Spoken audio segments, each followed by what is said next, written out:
welcome to the Raising Killen podcast. My name is Marsh Naidu, and I blog at raisingkillen.org, where we curate resources for parents raising children with developmental delay and/or disabilities.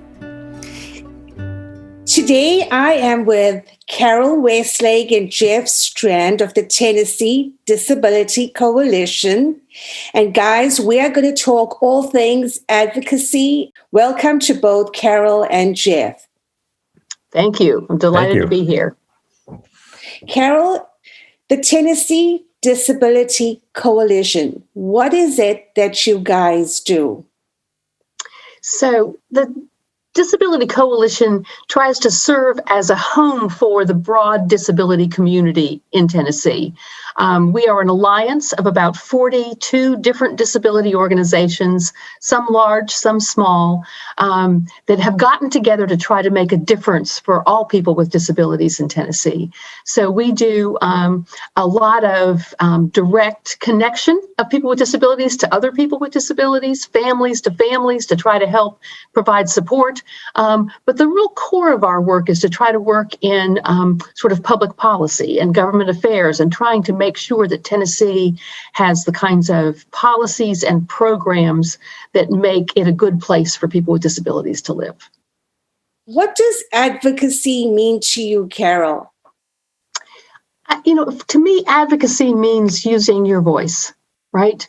Having a seat at the table. Making sure that people understand, your situation or the situation of those who you care about, and trying to make positive change. I think it's very important. So advocacy can be self-advocacy, right? I mean, we try to teach folks with disabilities that all the time. Sometimes it's easier to advocate for someone else than it is to advocate for yourself. And that's why sometimes partnerships really help, because I may advocate for you and you can advocate for me, and together we do better. But it really is that sort of speaking up, speaking out, and working for positive change. Jeff, how does that tie into public policy, and why is that important for public policy? Well, I think that's kind of the structure of how we, idealize our government, that we elect people to represent our interests, and they, serve as a public servant on our behest or at our behest. So when we as advocates have issues that affect our daily lives, that's what our elected officials need to be hearing about, because that's really essentially their role, is to take the word of their constituents, listen to advocates, and try to enact change based on that. I think when we get too far away from the needs of our population, of our advocates, is when we start to kind of go astray with that model. So really, in the idealized version of the way our democracy works, I think it starts at the grassroots, it starts with the advocacy and makes its way up to the public policy world. As far as the state of Tennessee is concerned, I was extremely excited to hear Bill Lee's State of the State address, especially regarding the public education reform. Carol, now, your foundation or background has been in SPED, correct? That's correct. The formula was structured around the basic education plan. Can you educate us about that and what that entailed? Yeah, I can give you a little bit of background. I mean, I think one of the important things to know about it is that funding formula, which is how they figure out how much money to send to each school system, is pretty old. It is well over 20 years old. So, the times have changed. Things are a little old-fashioned. One of the most fundamental pieces of that funding formula is that it is resource-based, is what they call it, which is to say, let's take a look at student-teacher ratios. How many students do we think are fair for a teacher at the fourth grade level, for example? So maybe we think that one teacher to 25 students is the appropriate amount of resources. So I'm going to take a look at how many fourth grade students a school system has, and then I'm going to take a number of what I think a reasonable rate for a teacher is, right? And then I do the math, and then I send that money. The school system doesn't necessarily have to spend it exactly that way, but it's really sort of taking a look at pupil-teacher ratios and other kinds of things to generate funding. One of the challenges of that is that it hasn't kept up with sort of the realities of education, right? And it also sometimes unfairly punishes rural schools, for example. So if you happen to be a smaller district and you just don't have that many fourth graders, then you end up with a whole lot less money, but you still need money to run that school, right? And so really thinking about how you shift the money generation, how you divvy up the money as a funding formula to looking more at students themselves as opposed to those other kinds of resources is one of the things that they're trying to take a look at now. And so the proposed formula that's happening right now is going to be, and I want to make sure I have this, but is a weighted system. So how does that work, Jeff? Yeah, so Carol's exactly right. The current system is a resource-based, which is, like she said, based on student staff ratios and attendance. And it assumes that all students need the same things and all students cost the same to educate. The weighted funding formula flips that around, right? So it looks at each student need and determines what's the cost of that. So there are a number of ways that this could work, especially for kids with disabilities. And we don't have all the details yet. The Lee administration and the General Assembly have not released the policy details way down in the weeds type of thing. But there are a couple of ways we could look at it for kids with disabilities. We could look at it as tier-based. So kids in special education, based on the amount of services, are considered to be within a tier 1 through 3 in a public school, 3 with the most needs, 1 with the fewest. There's block funding, just saying that all special ed students get this additional amount of money. There's diagnosis-based, so kids with autism get this amount of money, kids with developmental disabilities get this amount of money. And the one we really like is IEP and needs-based. And that looks at the individual needs laid out in the IEP, the accommodations, the services, that kind of thing, and assigns a cost to those needs. And that really most specifically gets at paying for what kids actually need. And so we really like that one. There is no silver bullet when it comes to how this should work. There are, pitfalls of each of these options. There are, benefits that some have and that some don't. So it's really about getting, balancing that, getting the best options that we can get for making sure that kids get their needs paid for and avoiding the deepest of the pitfalls.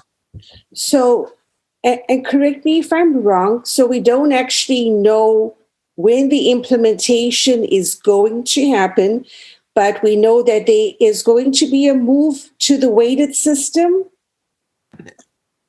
Yes. So they released a draft framework at the end of January, which just kind of laid out the basics of what this is going to look like. So they talked about there's base funding, and that's for things like teachers and infrastructure and curriculum. Then they have these weights that account for students with disabilities, students in rural areas, students living in poverty and concentrated poverty, and those in charter schools.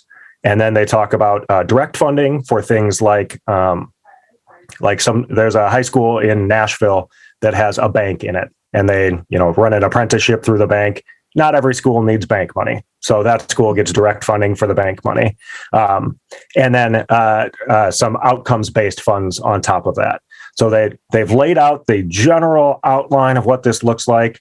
The details have not been released yet. Rumor has it should be this upcoming week, and then rumor also has it that it might take a year or a couple years to fully switch out the BEP for a new funding formula.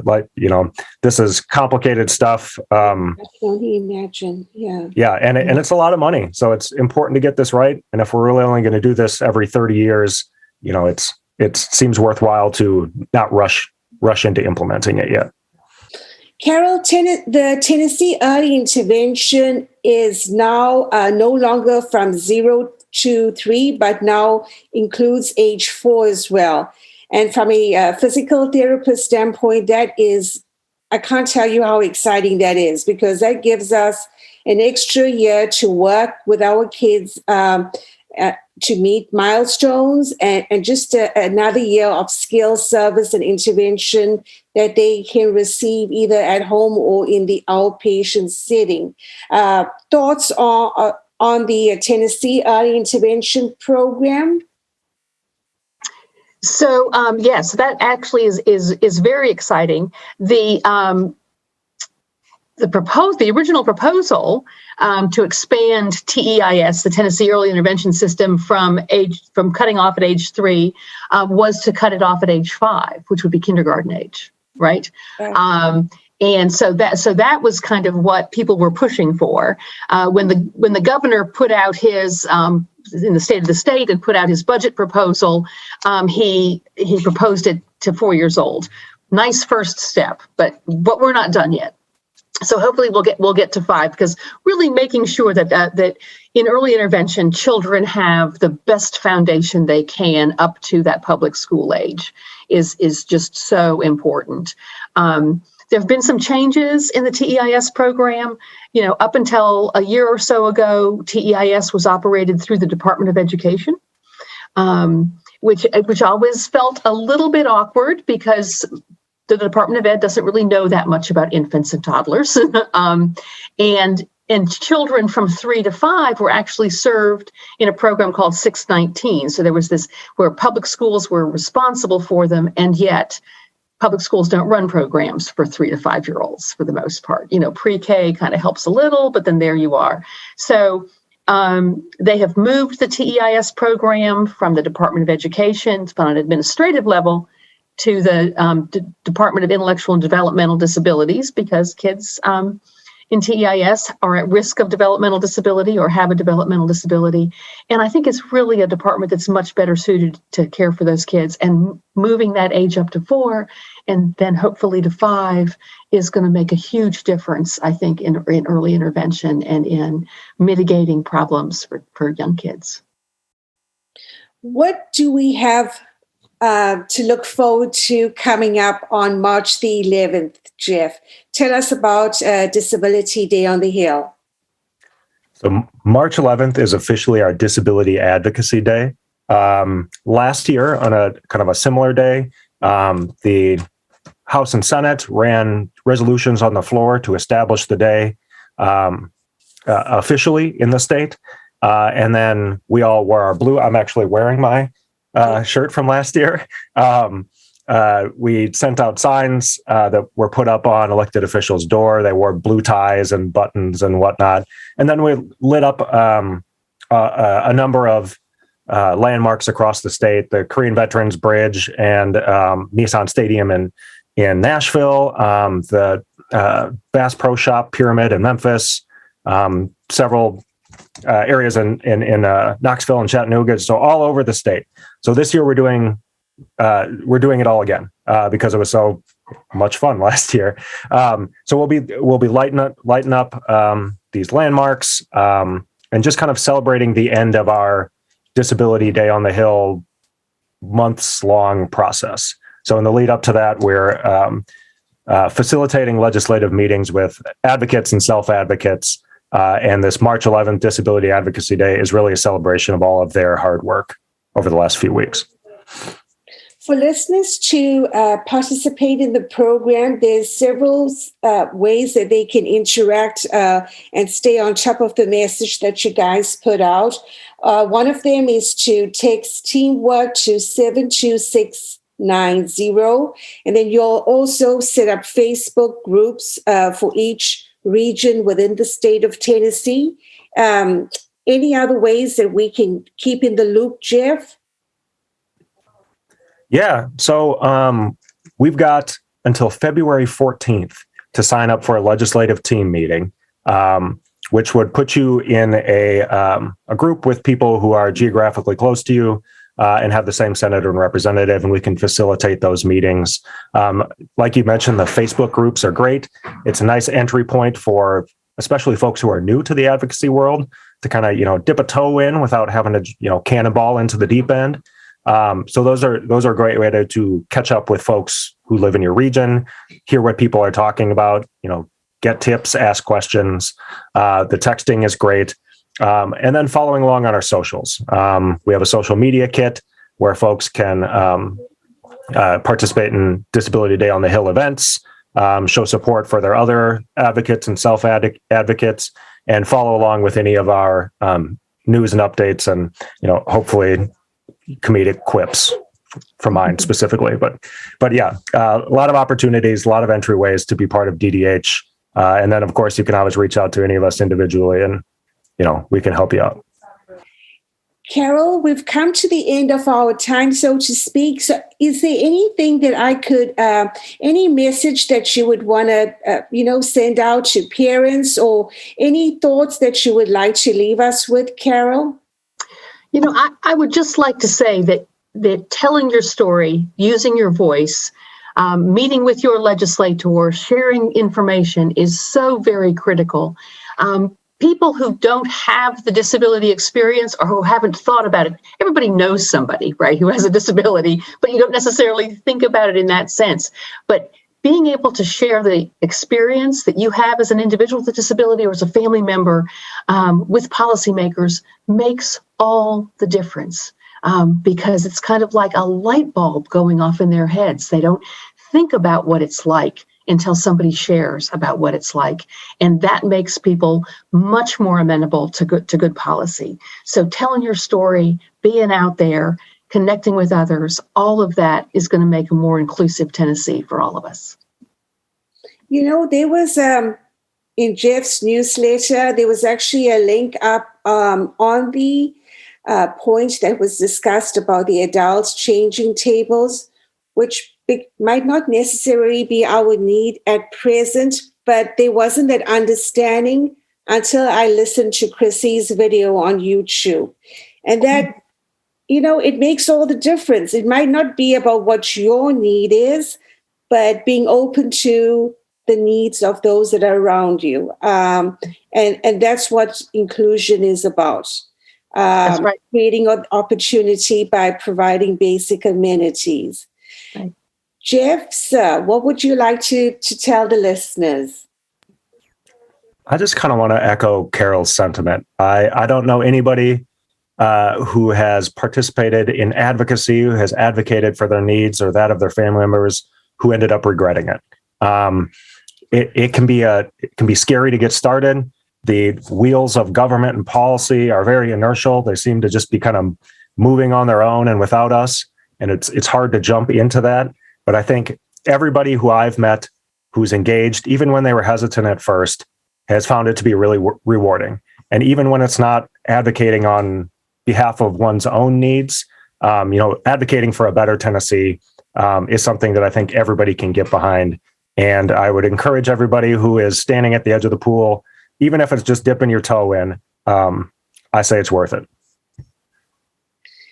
Guys, thank you so much for joining us today. And just to round off, would you all kindly just give us your contact information? Absolutely. So I'll start. You can email me at Carol, CAROL _W at tndisability.org. And I am the most responsive to email. So please do that. You can also just go to our website, which is www.tndisability.org, and get in contact with any of us there as well. Jeff? And you can email me about policy things, newsletter things, anything like that at Jeff, JEFF _S at tndisability.org. Guys, thank you so much for your time. Wishing you all an amazing March the 11th, and look forward to working with you all in the future. Thanks for having us. It was great. Yes, thank you. Thank you for listening along to the Raising Kellen podcast, where it is our goal to bring you content to keep that parent raising a child with developmental delay and or disability informed of what's going on. There are plans in the upcoming months to bring you content related to advocacy on both a state and federal level. So stay tuned for those details. And you can follow us along on Facebook at raisingkellen.org or on Instagram at raising_Kellen. Please subscribe to the podcast. And as always, remember, get to the top of your mountain. This is Marsh Naidu signing off.